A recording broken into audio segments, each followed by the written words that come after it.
Hi, welcome to my channel.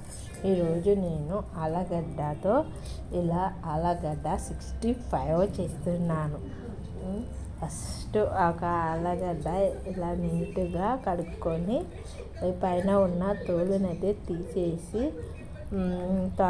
ఇలా oil వేసేసుకొని బాగా ఎర్రగా బాగా కాల్చుకున్నా.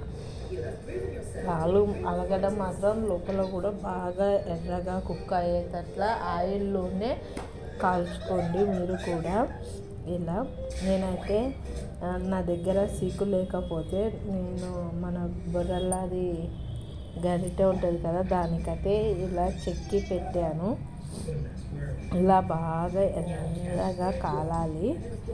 కాలిన తర్వాత మీగా కారం, ఉప్పు,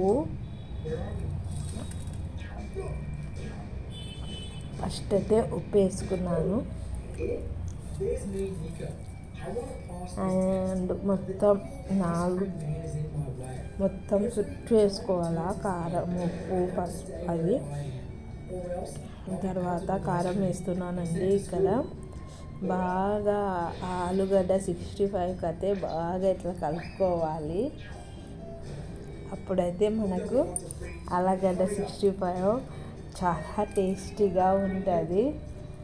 చూడండి, ఇప్పుడైతే నేను కొంచెమే ధనియాల పౌడర్ అయితే వేస్తున్నాను. ఇలా ఇంకా చికెన్ మసాలా, మనకు చికెన్ తిన్న ఫ్లేవర్ రావాలి కదా, అందుకో చికెన్ మసాలా కూడా కొంచెం వేసాము. ఇంకా చూడండి ఎంత టేస్టీ ఉందో. ఆలుగడ్డ లోపల మాత్రం మస్తు కుక్ అయిపోయింది. నాకైతే చికెన్ 65 తిన్నంత ఫీలింగ్ అయితే కలిగింది. చాలా టేస్ట్ అయితే ఉంది ఆలుగడ్డ ఫ్రైతో.